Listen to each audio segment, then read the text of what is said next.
Welcome to my channel. మీకు ఒక మంచి కథ చెప్తానన్నమాట. ఆ కథ పేరు ఏమిటంటే దురాస లింగయ్య అనే ఒక వ్యక్తి ఉండేవాడనమాట. ఒక గ్రామంలో లింగయ్య అని అతను ఉండేవాడు. అతనికి చాలా ఆశ ఎక్కువ అన్నమాట. అయితే ఆయనకి 100 ఎకరాలు భూమి ఉంది. దాన్ని పండించుకుంటూ 100 బస్తాలు అలా చేసుకుంటూ ఉండేవాడు. అయితే కానీ అతనికి బాగా వయసు ఎక్కువై వస్తూ ఉంటుంది. కానీ తన వయసు తనకే తెలియకుండా ఉంది అన్నమాట. ఇరుగు పొరుగు వాళ్ళు ఇతనికి ఇంత ఆస్తి ఉంది, ఇంత సంపాదన ఉంది, ఇంత పండిస్తున్నాడు, ఇంకా వివాహం చేసుకోడేంటి, ఈయనలో ఏం లోపం ఉంది అని అందరూ అనుకుంటూ ఉండేవాళ్ళు. అయితే ఆ లింగయ్య దగ్గర ఒక గుమ్మస్తా ఉంటూ ఉండేవాడు. అతను అనేవాడు కదా, అయ్యగారు మీరు ఇంకా వివాహం చేసుకోరేంటి, మాకు కూడా అమ్మగారు వస్తే బాగుంటుంది కదా అని చెప్తూ ఉంటే ఆ లింగయ్య నవ్వుకుంటూ అనేవాడు, రే నువ్వు దూరంగా ఉండు, నువ్వు మాట్లాడుతుంటే నాకు దుర్వాసన వస్తుంది అని ఎప్పుడు అతన్ని ఏకాణం చేస్తూ ఉంటూ, నా వయసు ఎంత అనుకుంటున్నావురా, మొన్న శివరాత్రికి రా నాకు 25 ఏళ్ళు వచ్చినాయి అని చెప్పేసి వయసుని దాటేసుకుంటూ ఉండేవాడు.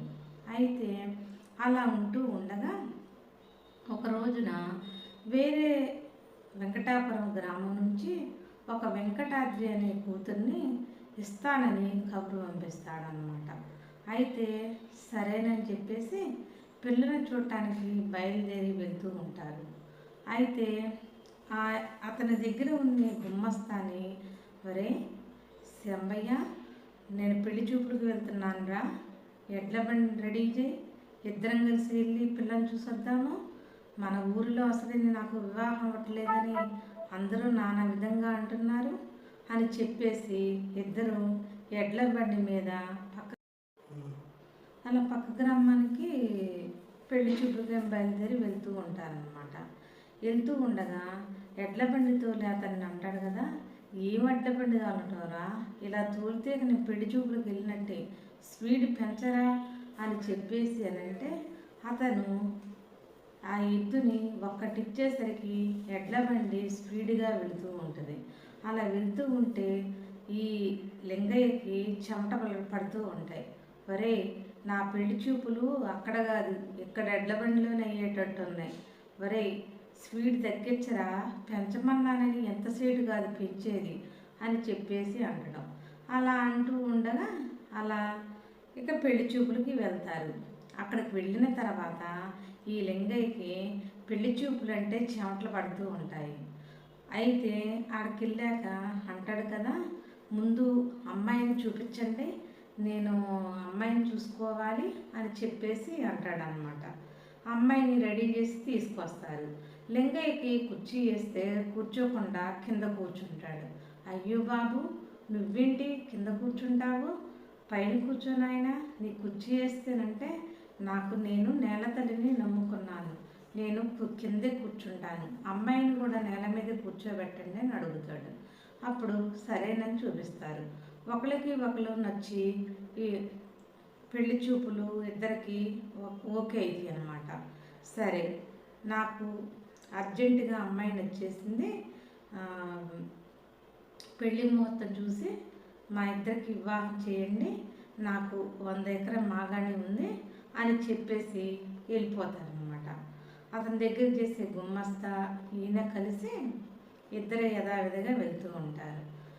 అప్పుడు ఆ గుమ్మస్తా అడుగుతాడు కదా, అయ్యగారు మీకు కూడా పెళ్ళి కుదిరింది కదా, నాకు చాలా సంతోషంగా ఉంది, అమ్మగారు వస్తున్నారు అని చెప్పేసి అంటూ ఉంటే ఈ లింగయ్య అంటాడు కదా, ఒరే మన ఊరిలో అలా బయలుదేరి వస్తూ ఉండగా ఇక లింగయ్య అంటాడు, మన ఊరి అందరికి నా పెళ్లి కుదిరిన సందర్భంగా తేనె తెచ్చి అందరికీ తీపి చేయాలనుందిరా అని అడుగుతాడు అనమాట.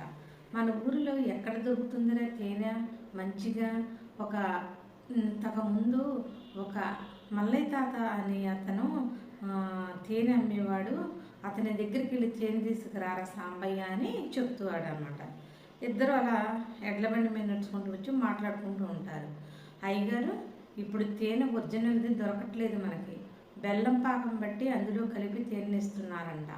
అలాంటిది ఎందుకు అయ్యగారు అని అంటే, అప్పుడు ఈ లింగయ్యకి అసలే ఆశ ఎక్కువ కదా, దురాశ కూడా, మహా పిసినారి అయ్యేసరికి, ఎందుకురా ఒక మంచి చెట్టు దగ్గరికి తీసుకెళ్ళు, నేను మంచి తేనె పట్టుని తీస్తాను, నాలో చాలా టాలెంట్ ఉందరా, నీకేం తెలియట్లేదు, నేను చాలా శక్తివంతుణ్ణి తెలుసా నీకు అని చెప్పేశానంటే, వద్దు బాబు గారు, ఆ తేనె తీగలు తీయడం కుదరకపోతే అవన్నీ ఎక్కడ పుడతాయో తెలియదు, అసలే నీకు పెళ్లి చూపులు అయ్యింది, పెళ్ళి అంటున్నారు, అవన్నీ పుడితే మళ్ళీ పెళ్ళి ఆగిపోద్ది అని చెప్పేసి ఉంటే ఈ లింగయ్య అస్సలు వినడనమాట.